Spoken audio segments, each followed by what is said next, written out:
ẹ bá ń jíjó ọpẹ́ òwe, ẹ bá ń jíjó ọpẹ́ òwà. MUHIZAT ń ṣọjọ́ ìbí, ẹ bá ń jíjó ọpẹ́.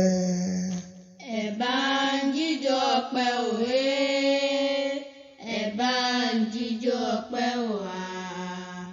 MUHIZAT ń ṣọjọ́ ìbí, ẹ bá ń jíjó ọpẹ́. Jẹ́jẹ́ láyé akéwì mo tún dé o, mo wá fòrè ewì dúpẹ́ f'Ẹlẹ́dùmarè ọba nítorí ọlọ́jọ́ ìbí òní. MUHIZAT bólúwa ti fẹ́ ọmọ Lawal, bólúwa ti fẹ́ kú ewu orí kádún lókè èèpẹ̀. Àjọkẹ́ òṣùpá rẹ̀ tún ti lé téńté, ọpẹ́ ní fún wáídù lókè. Ọba tó tún mú ọlọ́dún èyí làwa ń dúpẹ́ fún, baby of the house. Ọmọ ọlọ́dún òní, bí o ti ń ṣọdún èyí kó o tún ṣe tàmọ̀ ọdún nínú àlàáfíà ara. MUHIZAT ń ṣọdún ẹ bá ń kí o, MUHIZAT ń ṣọdún ẹ bá ń kí. Èdùmàrè dájọkẹ́ ó lè ṣàmọ́dún, MUHIZAT ń ṣọdún ẹ bá ń kí. Ọmọ alẹ́jà lọ́bẹ̀, a bá ọ dúpẹ́ lọ́wọ́ ọba adániwáyé, ọba tó dá ọ sí fún wa. Àwa gbé títóbi fún sáàtì lókè, ọba tó ṣe ọkùn ní dúníyà. MUHIZAT ọjọ́ náà rí bí àná tí ó mú mi ayé, ọdún mẹ́ta lókè èèpẹ̀ pa wàsá bá. Ọba tó dá ọ sí fún wa ò ní jẹ́ kó o fi èyí ṣàṣe mọ́, lọ́lá ó ṣe ńlá ànábì Muhammad. Olúwa àwa dúpẹ́ o fún àánú àtààbò rẹ lórí MUHIZAT. Ṣé tí ìrìn àjò oṣù mẹ́sàn-án pẹ̀lú ọ̀pọ̀ ewu ni ká sọ ni?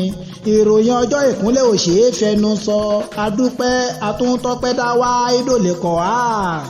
Orí ló dá ọ sí o MUHIZAT, orí ló dá ọ sí. Alájọkẹ́ kú ọjọ́ ìbí rẹ, orí ló dá ọ sí. Àjọkẹ́ àdè, Èdùmàrè á dà ọ́ lágbà, ọgbọ́n ìmọ̀ àtòye ọba mi òkè á fi jíǹkí rẹ. Bólúwa ti fẹ́ Èdùmàrè kó dá ọ sí fún wa, kó tún wù ọ́ láwòye. Ìyá àti bàbá rẹ̀ Àìná Aláyọ̀ aya Lawal pẹ̀lú èmi Ọbáṣọlá jẹ́jẹ́ láyé akéwì ọmọ Lawal ní wàhádẹ́ni àpèsìn láwùjọ. Ikú ò ní pa ọ́ ní rèwerèwe, kí orógo ẹ lò lókè èèpẹ̀. Àwọn ẹ̀gbọ́n rẹ̀ ní kí n máa kí ọ, wọ́n ní ò ní fàìsàn lùgbà lọ́lá aṣáájú ẹ̀dá baba Fátímátà.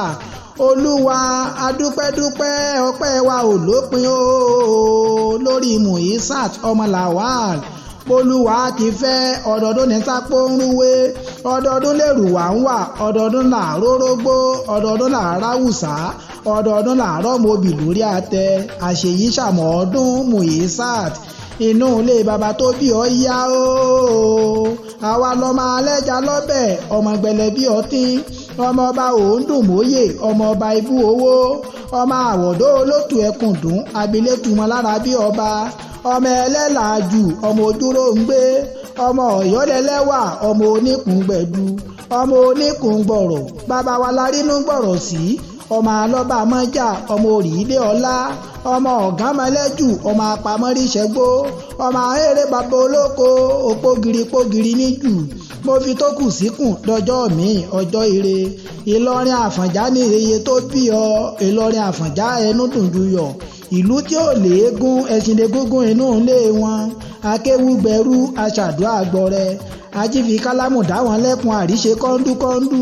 Wéèlù lágbàjì kéwú ni wọ́n ń ké.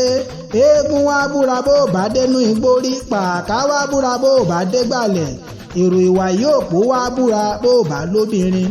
Àyídòpó láyà ń lé ọmọ ẹgbìnrin ọ̀tẹ̀ nínú ilé àwọn ìyá rẹ̀. MUHIZAT Àjọkẹ́ ògbé, èmi bàbá rẹ̀ Ọbáṣọlá jẹ́jẹ́ láyé akéwì pẹ̀lú ìyá rẹ̀ Àìná Aláyọ̀ àtàwọn ẹ̀gbọ́n rẹ̀ là ń kí ọkú ayé orí kádùn òní. Bí o ti ń ṣọdún èyí, bí o tún ṣe tàmọ̀ ọdún lọ́lá Elédùmarè ọba.